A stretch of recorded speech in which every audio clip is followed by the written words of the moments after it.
Oh, hey! I didn't see you there.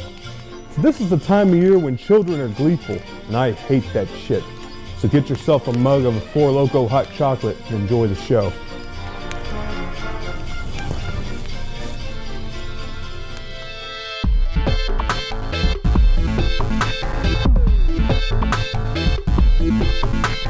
Alright, I'm gonna roll with it. Why do you mock me? Welcome to That's All, where we gather a group of Grinches together and talk about movies, TV, and video games. I'm your host, Brian McBalls, and here with me today, I have Tyler from the Hung Fat Noodle Corporation. That's right. Company. Yeah. And I have Kelly CK. Hello. And Jordan Wade. And today we're going to be going over our favorite Christmas movies and, well, good Christmas movies and bad Christmas movies. I never used to be like this, Kate. I was the guy who had it all figured out. Let's go ahead and start with Jordan here. I want to say we all have a family tradition where you get together with your family and watch a certain Christmas movie. Do you have one of those movies in your household, Jordan? Yeah, ours is actually not really a stereotypical one. We actually watch The Family Man every year, Nicolas Cage film, directed by Brett Ratner. Great film. I do enjoy watching that from Christmas to Christmas. You got Don Cheadle in it, and Taya Leone's always good. But I don't know, it's one of those things where I think we saw it when it came out, and my parents really enjoyed it, so we just pop it into the DVD player every year. But yeah, we didn't really grow up watching, there was Charlie Brown on TV and stuff like that, but that is probably the closest thing to a Christmas tradition that my family has. So. No, I want an officer red undercover knife and 200 jet regimental rifle. You'll shoot your eye out, kid. Merry Christmas. Ho, ho, ho. How about you, Kelly? It's usually a Christmas story. I mean, you can't miss it because it's on TBS, for 24 hours. So some people didn't realize that, though, because my mother just found out like 2 years ago that they do that every single year. But we usually end up watching that once or twice through. So. And what about you, Tyler? Scrooged. For one reason or another, became the tradition. It wasn't like that when I was a younger kid, but somewhere in the teenage years, that became the tradition, and I love that film, and I want to continue that tradition. You can't go wrong with Bill Murray. No. You are going to be visited by 3 ghosts tomorrow at noon. God, tomorrow's bad for me, Lou. As a matter of fact, the whole rest of the week is a washout. Me and my brothers grew up watching Home Alone. And I mean, it's not like your typical like Santa Claus Christmas movie. It's all, they have a message like family, family togetherness, that kind of thing. We watched that, it's got some laughs, and Joe Pesci's always great. Love Joe Pesci. Oh yeah. Yep. And especially when he's trying to kill children. I mean, Oh man, that's Joe Pesci at his. I'm always surprised they got away with that, I mean, here's a Christmas movie, and they're so hell-bent on stealing from this house, they're willing to, kill a kid for it. That's I know. At the very end, they only pull the gun out on him or something. Well, no, he's threatening to eat, bite his fingers off. Yeah. That's so awful. Yeah, they were talking about all these things they were going to do to torture the child. Yeah. I know. I remember that used to kind of freak me out as a kid watching it. I mean, ultimately he triumphs, but still, it's like, I can't help but think there's an alternate reality where, he's getting his fingers bitten off on a door and stuff like that, and just ends just completely devastatingly. It's funny, because Home Alone's not the tradition for my family or anything, but I loved that film so much when it first came out that I actually watched it on VHS. My great-grandparents got a copy, and we watched it. I watched it every single day. I stayed over there like a summer, and it was summer, and I'm still watching this Christmas movie, but I watched it every day because it was the best movie they had. I think the only other movie they had was Sound of Music. And Home Alone almost transcends Christmas too. It's because I watched that even when it wasn't Christmas, I'd pop it in. I watched Home Alone, Lost in New York. As a '90s kid, he ate pizza. He what else? As a kid kicking ass. Yep. And, what kid doesn't want to kick ass? It was every kid's dream. Yeah, right. And he's talking shit to his parents, and he's holding on in his house when his parents are gone. There's something really cool about that. So. And I mean, he's got a little cool cameos in there, like John. I love John Candy. Oh yeah, definitely. It's funny because it's one of those films that as you go through time, you get older, you appreciate different actors and different performances for different reasons. When I was a kid, I could care less about John Candy. When I was really little, I didn't know who he was really. But nowadays, when I've seen his films, it's like, John Candy. It also makes you remember when Macaulay Culkin was a good actor and not such a freak. I feel like. We didn't have a needle in his arm. Before pre-Party Monster, I guess. Oh, poor Macaulay. Yeah. And then, of course, I guess you segue into Home Alone 2, which is I still enjoy as a Christmas movie. Good. But I mean, Not bad. well, it's got Tim Curry. I love Tim Curry. Right. And Rob Schneider has a small role as the bellhop. The bellhop. Yeah. I forgot about that. Oops.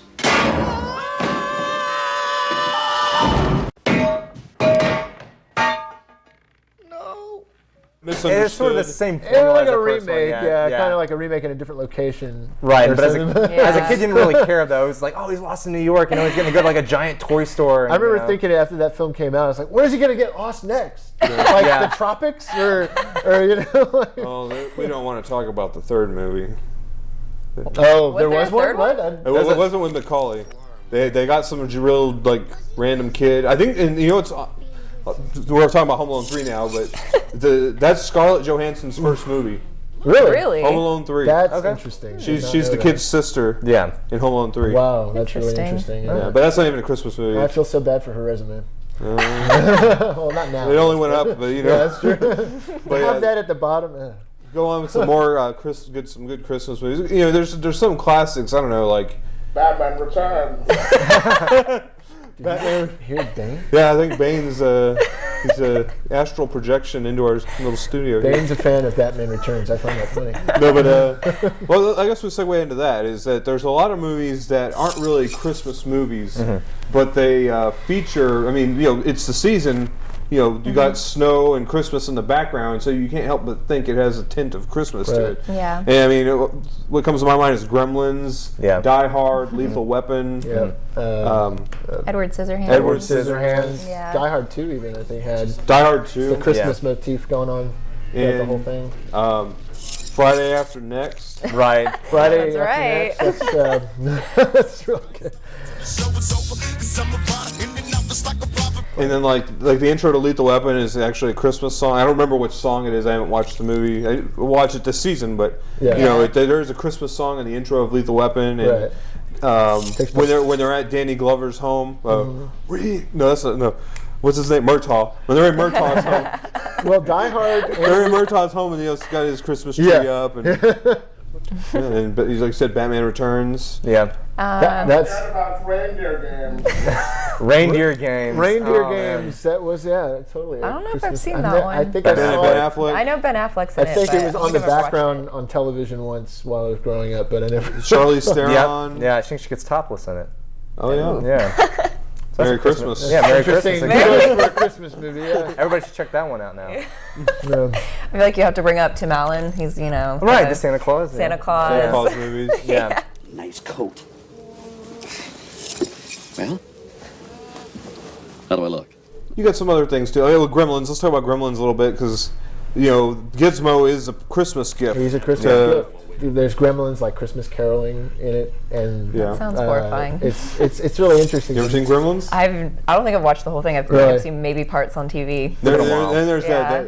that weird, awkward, dark scene that comes out of nowhere where Billy's girlfriend explains how her father died in the chimney going down as Santa. As Santa Claus. Like he tried to go down the chimney and got stuck and died. Broke in there. his neck. Yeah, broke his neck. Broke his neck. Firemen came and broke through the chimney top.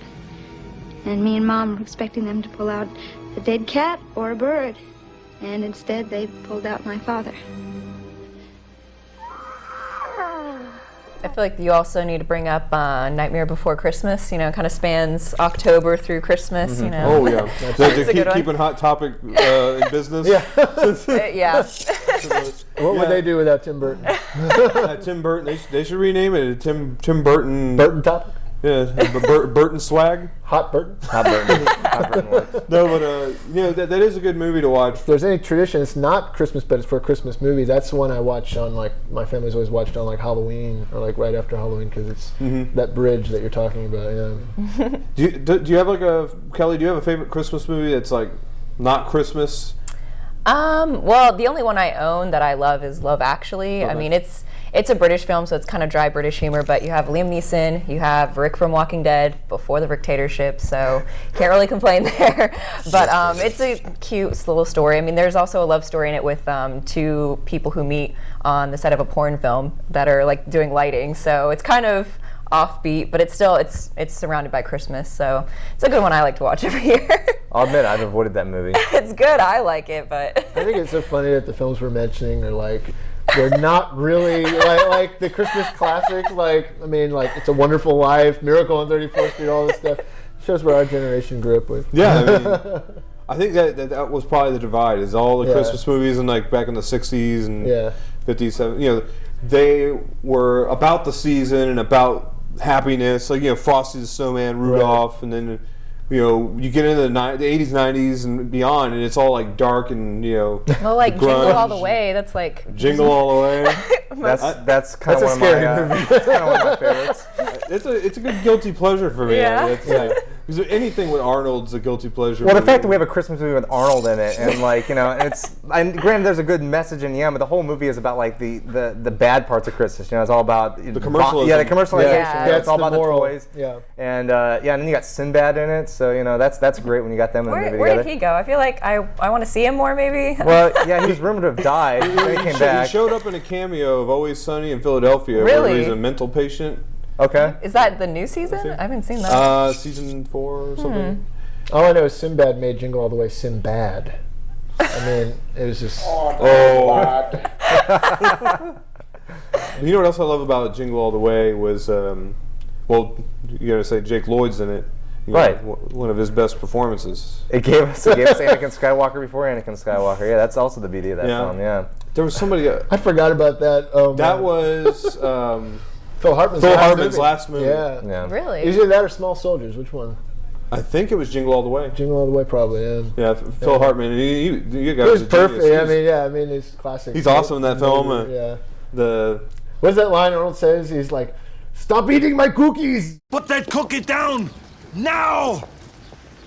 Howard. He's like, these are good. He's like eating his wife's cookies. Like, Phil Hartman's the jackass in the movie where he's trying to play off like he's the good neighbor, but he's trying to move in on Arnold's wife. Yeah. But you got to admit the best scene in that film has got to be where Arnold wrestles all the Santa Clauses. Yeah, all the mall Santas. All the little small Santas, and then you have a giant Big Show coming in dressed as Santa Claus to fight him. Yeah. Oh, man, the movie's just over the top. And what does he do? He hits the straps. He's like, "I'm gonna deck your halls, bub."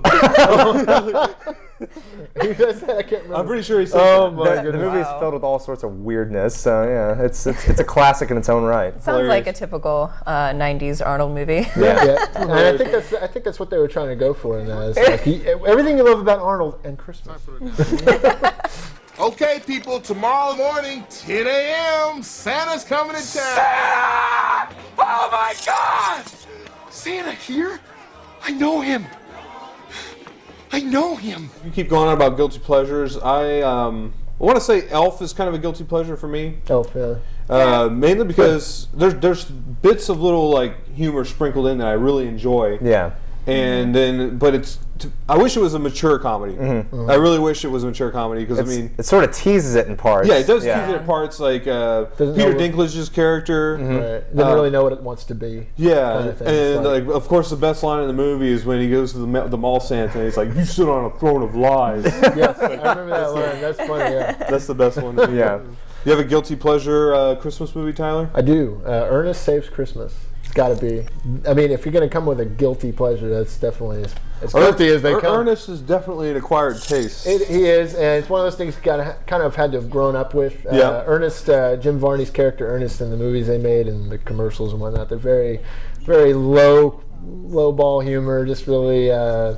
But at the same time, it's just such a lovable character, Ernest. He's just this kind of a throwback to like the 1940s and 50s comedians, like that were all about physical comedy, and it was just refreshing. And even today, it's still kind of refreshing. I'll pop on an Ernest movie and just be like, this it's a lot of slapstick, right? Slapstick, yeah. It's I fun. haven't watched a lot of. I haven't seen an Ernest movie in a long time, but. I remember the Christmas movie where he like takes Santa's sleigh and he like flies. It's like a rocket ship or something. Yeah, Ernest Saves Christmas was it's good. I think it was the second film that they made for Ernest, and it's really I think was the most successful just because of the Christmas motif. I haven't seen an Ernest movie on TV for a long time. I feel like it's kind of died off. He's kind of had like a decline in. like people remembering him. Just Well, and that's sad because he passed away in 2000. Right, and, right. And his legacy should live on. Well, I think like you were saying, it's sort of an acquired taste. I mean, I grew up with it, but it might be harder to relate that to newer audiences and stuff like that because they weren't around when he was alive. So exactly. Yeah, because he was kind of a whole larger than life character. So. And how about you, Kelly? Do you have a guilty pleasure Christmas movie that's pretty meh? Guilty pleasure, I don't know if I have a guilty pleasure one, but I mean, I do enjoy watching like the animated ones like Polar Express, and even I ended up watching the one that Disney did, A Christmas Carol, and surprisingly that was kind of horrifying in a way. Like the Jim Carrey one? Yeah, the Jim Carrey one. I watched it just on TV and I was scared. I was like, I can't imagine little children going to see this movie. Right, in the 3D experience yeah. and everything like that, and everything coming right at you. Yeah. It was a good movie though, but yeah, it was surprising. Hunt me no longer!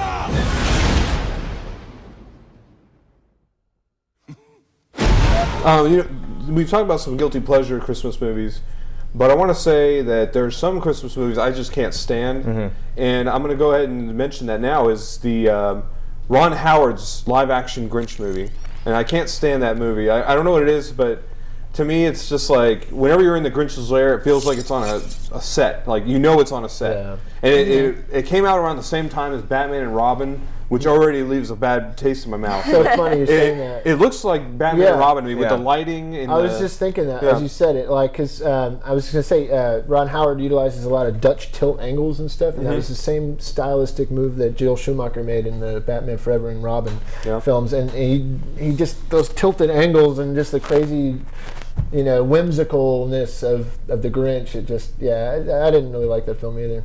I mean, I love the classical cartoon Grinch, and I feel like that's a perfect length Christmas movie. It's, it tells you the story in a quick amount of time, and it's really good, well done. But the Ron Howard Grinch seems to drag on forever for me. I don't know. Do you guys have a Christmas movie you don't like? You see it on TV, you just have to turn it off, or? I don't. Nothing's really coming to mind, but what does come to mind is one that's just like ridiculous, like the Ed Wood of Christmas movies, and that's got to be Santa Claus Conquers the Martians. Santa Claus Conquers the Martians in space age of like filmmaking. Everybody's going space nuts, and so I own it and I've tried to watch it, and it's pretty hard to get through. I think it's like generally considered like the worst Christmas movie ever made. I've never heard of it. Yeah, it's really ultra low budget, and like the Martians are like people that are like painted and stuff like that, and it's bizarre. Bizarre is understatement on that film. Yeah. Oh my goodness. I would say, what is it, Christmas with the Cranks or whatever, that one with Tim Allen that came out a few years ago. Okay, where like his daughter like goes away from home and Yeah, that was just, he really should have stopped after the Santa Claus movies. Yeah, I never saw it. What would you compare it to, or what's it like? It's, what is that one Jim Carrey movie where him and his wife start robbing houses? Fun with Dick and Jane. Yeah, I mean, it's not really the same plot, but it's just kind of the same setup in a way, and just overall bad movie, and it's mainly about, the husband and wife, and... They're not wanting to celebrate Christmas, right? Yeah, they're not wanting to celebrate Christmas, so they go on vacation and get plastic surgery. I don't even know why, but it was a very bizarre movie. I stayed as far away from that movie as I possibly could when it came out. That's my take on it in general, is a lot of recent Christmas films that I kind of just avoid them. I don't know what it is. Well, they fell into this pattern of just chalking, we got to get into the Christmas movie. Let's pick up any screenplay that we possibly can and make it. But I will say, Four Christmases, the one with Vince Vaughn, wasn't too bad. There were some funny parts. I actually saw that one. Yeah, and that was a recent one. That was a comedy, and it wasn't so much just a remake of something. And even DreamWorks this year has The Guardians coming out. Rise of the Guardians. Rise of the Guardians, and that one is a Christmas-esque film. It's got Santa and the Easter Bunny, but it almost covers all of its bases. Yeah, it's so just you could just like have it for every holiday. Yeah. But I mean, that looks kind of interesting. And DreamWorks has been doing pretty good lately. I thought How to Train Your Dragon was excellent. I mean, if they can keep up that same par and hold it up, it might be a good flick. I think it's funny hearing Santa in a Russian accent. Oh yeah, Comrade Santa. Buckle up! We're the bloody seatbelts! Ha! That was just expression.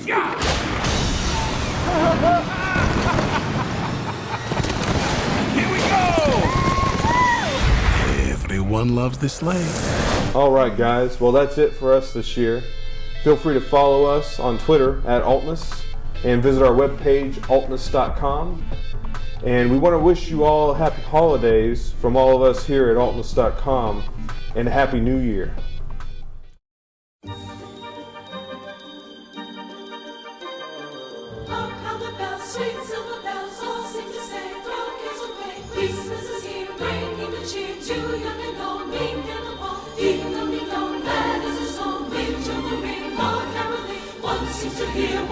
the cheer from everywhere, filling the air. Oh, how the cloud raising the sound, oh, in the dance, hallelujah. Hailing the rain while people sing songs of the cheer. Christmas is here. Ding, merry, merry, merry Christmas. Ding, merry, merry, merry Christmas. Come on this end, on with the land. Ding, jungle tone to every home. Long hollow bells, sweet silver bells, all seem to say, round cares away. Christmas is here, ringing the cheer to young and old. Ding, carol on, ding, dong, ding, dong. That is the song. Ding, jungle ring, long carol ring. One seems to hear words of the cheer from everywhere, filling the